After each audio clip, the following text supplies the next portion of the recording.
Failure. Again. For Sam, 14 years old, this was the only word he knew. While his coastal town, Haven's End, was slowly being devoured by the ocean, every attempt he made to save it ended in humiliation. He wasn't an engineer, he wasn't rich, he was just a boy with an impossible dream, and to everyone in the town, he was just a fool. But what no one knew was that sometimes the most powerful solutions don't come from strength, but from the wisdom found in the most unexpected places. This is the story of how the boy everyone looked down on became the hero no one expected. Haven's End. A poetic name for a place that felt its end was near. Nestled on the rocky coast of Maine, the town lived and died by the sea. But in recent years, the sea had only been killing. The storms were stronger, the waves higher, and each year the town lost a little more of itself to the relentless erosion. Sam saw this every day. He saw his neighbors' houses moving closer to the edge of the cliff. He saw the fear in the eyes of the fishermen. And in his young, stubborn heart, a crazy idea began to grow. He was going to stop the ocean. His first attempt was a wall of old tires. The sea destroyed it in one night. His second attempt was a barrier made of sandbags. The high tide swept them away like toys. With each failure, the laughter from his schoolmates grew louder and the pity in the adults' eyes heavier. "Leave this to the engineers, kid," said Mayor Gable. "You're just wasting your time." One particularly brutal afternoon, after his most ambitious wooden barrier was torn to pieces by the tide, Sam collapsed on the beach, defeated. His tears of frustration mixed with the salty water. It was in this moment of total despair that he saw him for the first time. A solitary figure at the top of the cliff, watching him.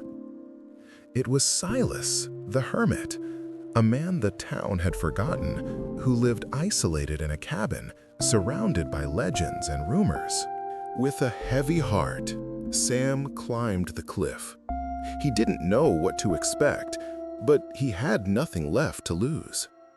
He found Silas not in a dark cabin, but in a small and surprising garden, full of strange, resilient plants that thrived despite the salty wind.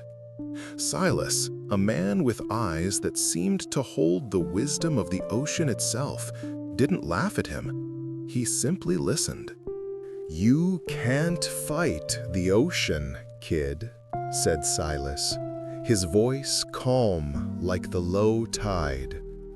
"It's a battle you'll always lose. You don't need a wall. You need roots."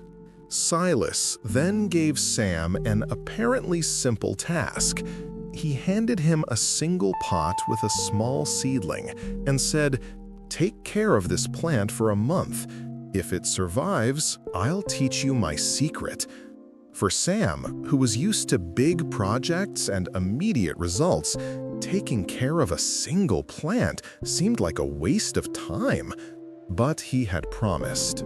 In the first few days, Sam nearly killed the plant. He watered it too much, left it in the sun too long, impatient for results. "You're suffocating it," said Silas. "It doesn't need your strength. It needs your attention."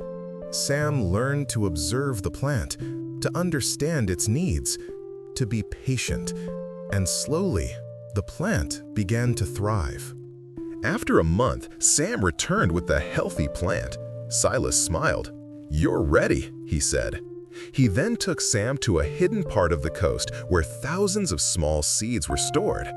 "These are beachgrass seeds and other resilient plants," explained Silas. "They may not seem like much, but their roots grow deep and intertwine, creating an underground network stronger than any wall you can build. Your job isn't to fight the sea, it's to give the land the power to hold on.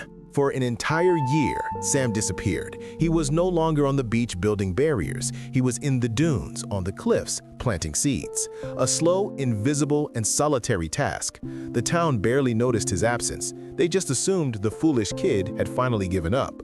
When Sam finished, there was nothing to see, just the same landscape as always. He returned to the town, his heart heavy with uncertainty. He had spent an entire year in an act of faith, and there was no visible proof of his work. He felt like a bigger failure than ever. Then the unthinkable happened. Meteorologists announced the storm of the century, a storm with winds and waves that would make all previous storms seem like child's play. Panic gripped Haven's End. People evacuated, expecting to return to find their homes in ruins. Sam, however, stayed. He climbed to the top of the cliff, the same place where he had met Silas, and watched the fury of nature descend on his town. The waves were monsters, crashing against the coast with a force he had never seen. The old stone breakwater, the pride of the town's engineering, was pulverized in minutes. But then, something miraculous happened. Where the waves should have devoured the land, they seemed to hesitate. The water rose, but it was slowed, its energy dissipated by an invisible force. The coast did not crumble. The houses on the cliff remained firm. The next morning, when the residents returned, they found a scene of devastation and a miracle. The breakwater was destroyed, but the town was intact. Confused, they went to the edge of the cliff and saw it.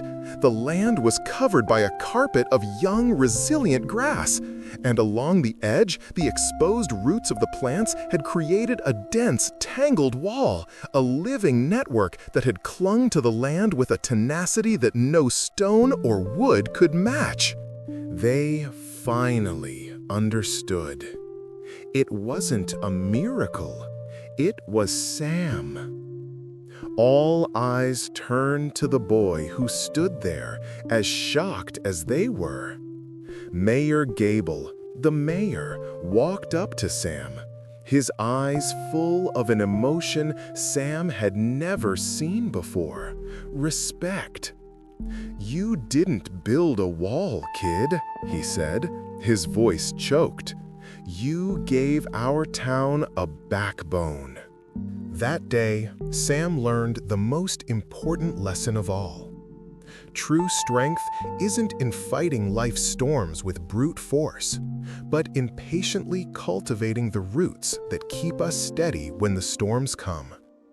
Sometimes, the most powerful solutions are the ones that grow in silence, unseen, until the day they're needed most. So, the next time you face a challenge that seems impossible, remember Sam. Don't ask yourself what kind of wall you need to build.